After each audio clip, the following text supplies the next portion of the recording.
वंदे वंदे। Bharatiya Janata party के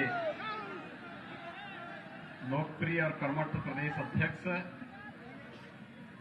माननीय स्वतंत्र देव सिंह जी, उत्तर प्रदेश सरकार में मेरे सहयोगी मंत्रीगण श्री उपेंद्र तिवारी जी, श्री अनिल राजभर जी, श्री गिरीश चंद यादव जी,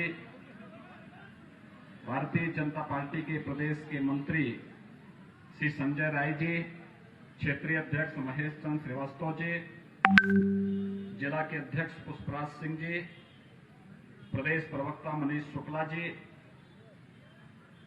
जिला अध्यक्ष मछली शहर श्री रामविलास पाल जी, क्षेत्रीय उपाध्यक्ष दिलीप पटेल जी, माननीय सांसद श्री बीपी सरोज जी, प्रवीण निषाद जी, रमेश बिंद जी, राज्यसभा की होने वाली सांसद श्रीमती सीमा द्विवेदी जी, विद्यासागर सोनकर जी, हरेंद्र प्रसाद सिंह जी, रमेश चंद मिश्र जी, दिनेश चौधरी जी, डॉक्टर लीना तिवारी जी, राजेश गौतम जी, अनिल मौर्य जी,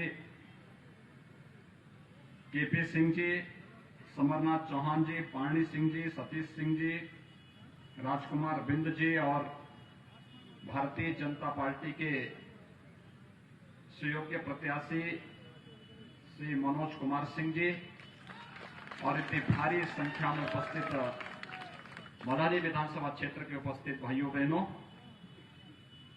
लगता है जौनपुर की तो लॉटरी ही खुल रही है। देखिए, जौनपुर से रवि किशन शुक्ला को हम लोगों ने गोरखपुर से सांसद बनाया।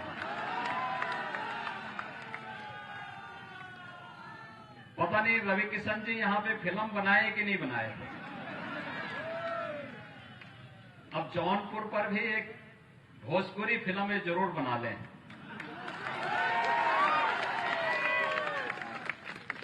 और जिसमें जौनपुर की इमरती और जौनपुर के इत्र, इसका खूब प्रचार हो। दूसरा,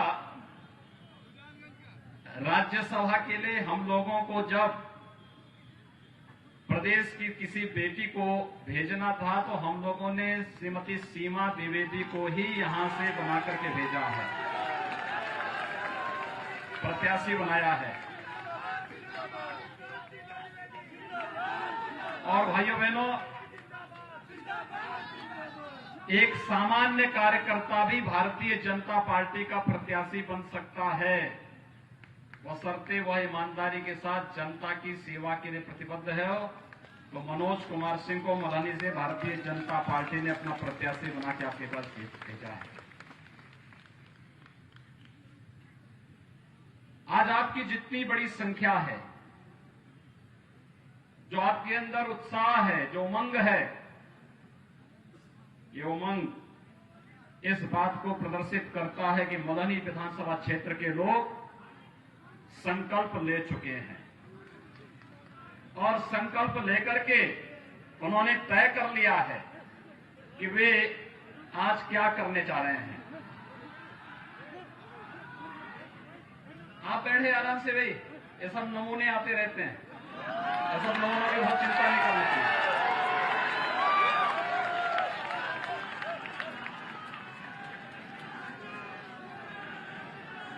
वो अच्छी खीर बनाई हो ना, उस खीर में कभी कभी एक आध पत्थर के टुकड़े निकल ही जाते हैं।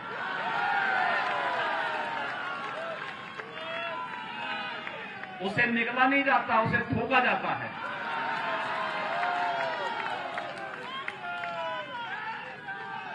तो ये अच्छी व्यवस्था जहां चल रही हो, उस व्यवस्था में इस प्रकार के कुछ नमूनों की बहुत चिंता किए बगैर हमें अपने लक्ष्य की ओर आगे बढ़ना है। और लक्ष्य हमारा एक ही है कि प्रदेश की 7 विधानसभा सीटों पर कमल का चुनाव जीत करके जाए और प्रदेश के अंदर विकास और सुरक्षा का जो बेहतर माहौल बनाया गया है, उस बेहतर माहौल को हम लोग अपने स्तर पर भी एक नई ऊंचाई तक पहुंचाने का कार्य करें। भाइयों बहनों, आज आपने सरकार की कार्य पद्धति देखी होगी, केंद्र की सरकार हो या प्रदेश की सरकार, दोनों सरकारों ने कोरोना कालखंड के अंदर जनसेवा और लोक कल्याण का अभियान कैसे चलना है, जौनपुर तो उसका जीता जागता उदाहरण है। सबसे अधिक प्रवासी कामगार और श्रमिक पूरे देश के अंदर जौनपुर जनपद में आए। और भाइयों बहनों, हर एक व्यक्ति को राशन किट, हर एक व्यक्ति को भरण पोषण भत्ता, हर एक की सुरक्षा की व्यवस्था, हर एक को सुरक्षित घर तक लाने की व्यवस्था करना। कोरोना में जब दुनिया अपने को बचा रही थी, तब केंद्र और प्रदेश सरकार, हमारे सांसद, हमारे विधायक, हमारे पदाधिकारी जनता की सेवा कर रहे थे, सेवा का कार्यक्रम चला रहे थे, जनता तक खाद्यान्न पहुंचा रहे थे। जनधन अकाउंटधारी महिलाओं के खाते में 500 रुपए की धनराशि पहुंचा रहे थे, किसानों को प्रधानमंत्री किसान सम्मान निधि उपलब्ध करा रहे थे, निर्माण श्रमिकों को, पटरी व्यवसायियों को, पल्लेदारों को, कुलियों को भरण पोषण भत्ता उपलब्ध करा रहे थे, प्रवासी कामगार और श्रमिकों को भरण पोषण भत्ता उपलब्ध करा रहे थे, और उत्तर प्रदेश के नौजवानों को आत्मनिर्भर पैकेज, प्रधानमंत्री आत्मनिर्भर पैकेज के अंतर्गत रोजगार और स्वरोजगार की गारंटी भी देने का कार्य कोई कर रहा था, तो भारतीय जनता पार्टी की सरकारें कर रही थी। भाइयों बहनों, सरकार की नियत और नीति साफ हो जाए तो कोई जनता भूखों नहीं मर सकती है। याद करिए, जब पिछली बार उस समय हम लोग देख रहे थे किस प्रकार से व्यापक अतिवृष्टि के कारण लोग परेशान थे, और मैं यहीं पे उतरा था, जौनपुर में ही मैं आया था, और जौनपुर में आकर के मैंने उसी दिन तत्काल यहां पर राहत कार्यों को आगे बढ़ाने का कार्य किया था। यानी अब ये नहीं लगता, मुझे याद है जब 2017 में हमारी सरकार आई थी, तो 2015 का जो हुदहुद साइक्लोन आया था, उसका 2017 में तब तक उसका मुआवजा किसानों को नहीं मिल पाया था। यानी 2 वर्ष तक मुआवजा नहीं मिलता था। ये सपा, बसपा और कांग्रेस की सरकारों में होता था, और कभी कभी तो पैसा रास्ते में ही लोग हजम कर जाते थे। और इस बार आप देखते होंगे, कोई दुर्भाग्य से आपदा आ गई, 24 घंटे के अंदर मुआवजे की राशि उस गरीब किसान के खाते में पहुंचती है, और हमारे जनप्रतिनिधि और अधिकारीगण उसके घर में जाकर के राहत कार्यों को आगे बढ़ाने का कार्य करते हैं। आपने देखा होगा, देश के अंदर सर्वाधिक समय तक कांग्रेस को शासन करने का अवसर मिला। प्रदेश में समाजवादी पार्टी, बहुजन समाजवादी पार्टी, सभी को शासन करने का अवसर प्राप्त हुआ, लेकिन नारे लगते थे। इन्होंने जाति के आधार पर, क्षेत्र और भाषा के आधार पर तमाम प्रकार की वैमनस्यता पैदा करके सामाजिक ताने बाने को छिन्न भिन्न करने का तो प्रयास किया, लेकिन ईमानदारी से गरीबों के आवास बन जाए, गरीब के घर में शौचालय बन जाए, गरीब को विद्युत के कनेक्शन मिल जाए, गरीब को रसोई गैस के कनेक्शन मिल जाए, गरीब को स्वास्थ्य सुविधा की व्यवस्था उपलब्ध हो जाए, या फिर कोई अन्य इस प्रकार की सुविधा उपलब्ध हो जाए जिससे गरीब का उत्थान हो जाए, नौजवान को रोजगार और नौकरी मिल जाए। ईमानदारी के साथ ये कार्य नहीं किया। भाइयों बहनों, 3.5 वर्ष में 3.5 लाख नौजवानों को हम लोगों ने सरकारी नौकरी दी है। एक भी नौकरी में कोई उंगली नहीं उठा सकता, क्योंकि हमारा पहले दिन से संकल्प था कि हमारे नौजवानों के भविष्य के साथ कोई खिलवाड़ करेगा, उसकी जगह केवल जेल होगी, जेल, और जेल में भेजने का कार्य करेंगे जो गरीबों की नौजवानों के साथ, हमारे नौजवानों के साथ खिलवाड़ करेगा। 1,37,000 पुलिस की भर्ती की है। अभी हाल ही में आपने देखा होगा, बेसिक शिक्षा परिषद के 31,227 से अधिक शिक्षकों की तैनाती, 3,300 से अधिक माध्यमिक शिक्षकों की तैनाती, नई नियुक्ति आपके बीच से ही करके नौजवानों को नौकरियां उपलब्ध करवाई गई है। आज प्रदेश में नौकरी भी है, व्यापक निवेश की संभावनाओं के बाद रोजगार और निजी क्षेत्र में भी नौकरी है। और रोजगार की व्यापक संभावनाओं को आगे बढ़ाते हुए निजी क्षेत्र में 20 लाख नौजवानों को और स्वतः रोजगार के साथ 1.5 करोड़ नौजवानों को जोड़ने का कार्य पिछले 3 वर्ष के अंदर सरकार ने किया है। प्रदेश के अंदर 30 लाख गरीबों को एक आवास उपलब्ध करवाया गया। 1 करोड़ 24 लाख गरीबों को विद्युत के कनेक्शन और 46 लाख गरीबों को रसोई गैस के कनेक्शन उपलब्ध करवाए गए। 87 लाख गरीबों को, चाहे वह वृद्धजन हो, दिव्यांगजन हो, निराश्रित महिलाएं हो, इनको पेंशन की सुविधा के साथ जोड़ने का कार्य किया। कोरोना कालखंड में 14वीं बार गरीब को सीधे खाद्यान्न की सुविधा का लाभ देने का कार्य सरकार कर रही है। पूरा कोरोना से भी लड़ा जा रहा है। इतनी बड़ी आबादी है और इतनी बड़ी आबादी में आप इस बात को देख रहे होंगे कि सबसे बेहतर परिणाम उत्तर प्रदेश का है। भाइयों बहनों, एक तरफ लोक कल्याणकारी कार्यक्रम और दूसरी तरफ विकास के अभियान त्वरित गति से आगे बढ़ते हुए दिखाई दे रहे हैं। एक एक कार्यक्रम, नित्य नए आयोजनों को आगे बढ़ाते हुए हमारी सहानुभूति एक गरीब के प्रति है, किसान के प्रति है, नौजवान के प्रति है, महिलाओं के प्रति है, समाज के प्रत्येक तबके के प्रति है। हमारी सहानुभूति का आधार कोई अपराधी, कोई माफिया, कोई गुंडा नहीं हो सकता है। लेकिन समाजवादी पार्टी की सोच क्या है? आपने 3 दिन पहले समाजवादी पार्टी के राष्ट्रीय अध्यक्ष का एक वक्तव्य सुना होगा। आपने देखा होगा जो गोडले, जो अपराधी, जो माफिया प्रदेश के अंदर गरीबों और व्यापारियों की संपत्ति को कब्जा करके अपनी हवेलियां खड़ी करते थे, इस समय कितनी मजबूती के साथ उनकी छाती पर शासन का बुलडोजर चल रहा है। तो आप देख ही रहे होंगे, रोज नई नई बातें आपको किस्से कहानी सुनने को मिल रही होंगी।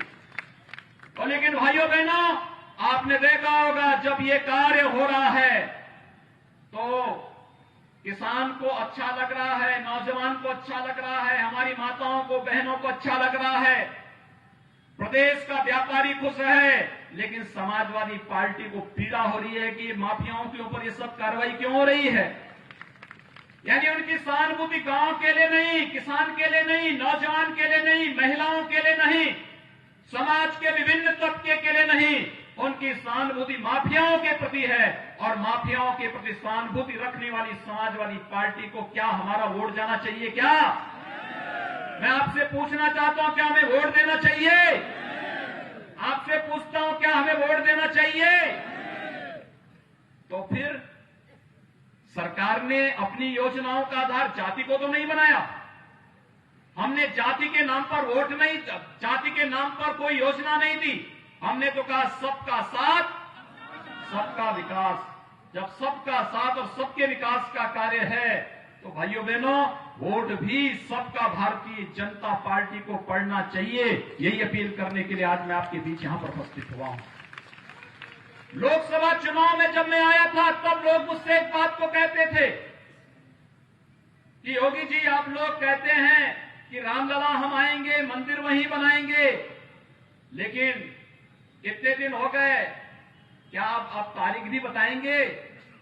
और भाइयों बहनों, आज तारीख बताने ही नहीं, आपको ये बताने के लिए भी आया हूं कि अयोध्या में भगवान राम के भव्य मंदिर निर्माण का शिलान्यास आदरणीय प्रधानमंत्री जी के कर कमलों से संपन्न होकर के भव्य मंदिर निर्माण का कार्य आगे बढ़ चुका है।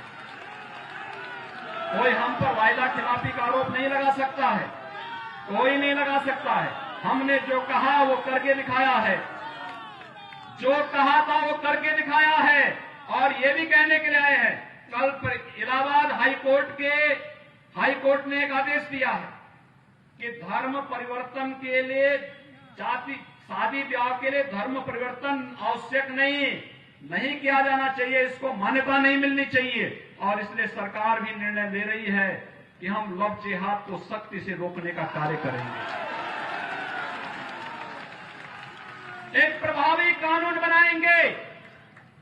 छद्मवेश में चोरी छुपे, नाम छुपा करके, स्वरूप छुपा करके जो लोग बहन बेटियों की इज्जत के साथ खिलवाड़ करते हैं, उनको पहले से मेरी चेतावनी, अगर वे सुधरे नहीं तो राम नाम सत्य है की यात्रा अब निकलने वाली है। भाइयों बहनों, हम लोग मिशन शक्ति के कार्यक्रम को इसीलिए चला रहे हैं।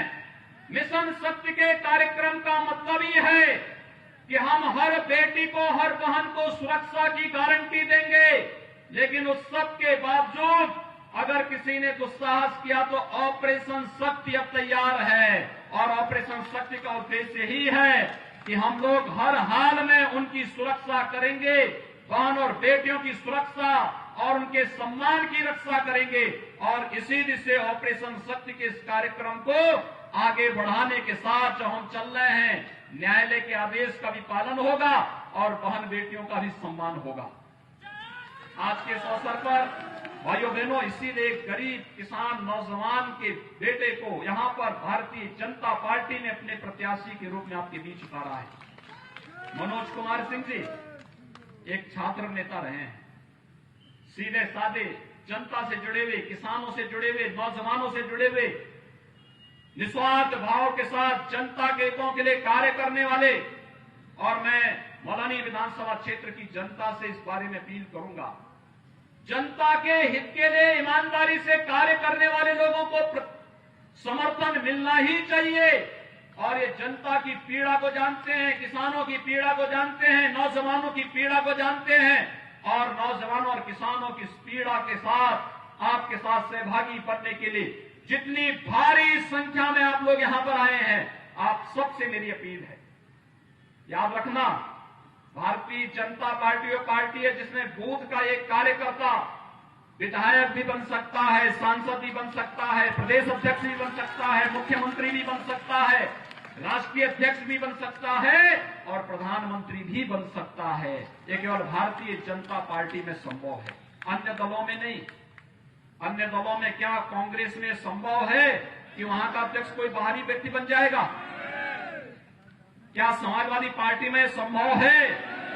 और इसलिए टिकट भी एक सामान्य कार्यकर्ता को, आपके बीच के कार्यकर्ता को भारतीय जनता पार्टी ने दिया है।